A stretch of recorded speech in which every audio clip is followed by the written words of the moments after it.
They call it a dream cottage for a reason. You couldn't ask for a sweeter view. And Troy Fahey still seems a little overawed, remembering when his fiancée's ticket hit big. The two of us were like that high off the ground the whole drive up. It was so crazy, right?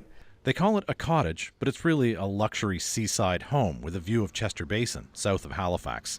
It came fully furnished and ready to go. Basically, they took every idea that we ever thought of, ever dreamt, and they put it in this place.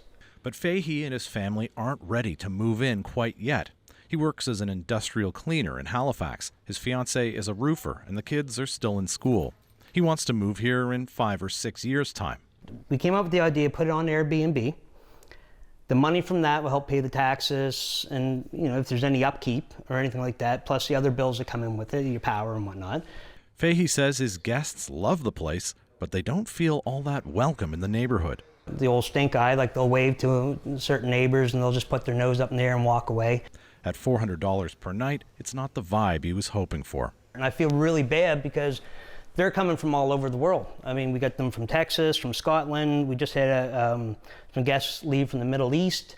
So they're putting a lot of money in to come up here and relax and have a great time, and then be kind of shunned and treated like they're not wanted.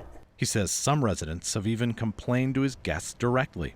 Somebody showed up here and told them they had to be in bed by 11 o'clock, and none of the neighbors wanted to be here, want an Airbnb here. Fahey's problems have moved beyond angry neighbors. In 2 weeks, the Neighborhood Association will hold a vote on banning short-term rentals. Fahey says that could spell the end of his dreams of a seaside retirement.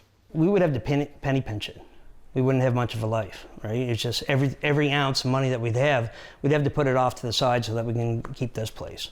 Fahey's neighbors wouldn't talk to CBC about their Airbnb concerns. The developer also declined to comment.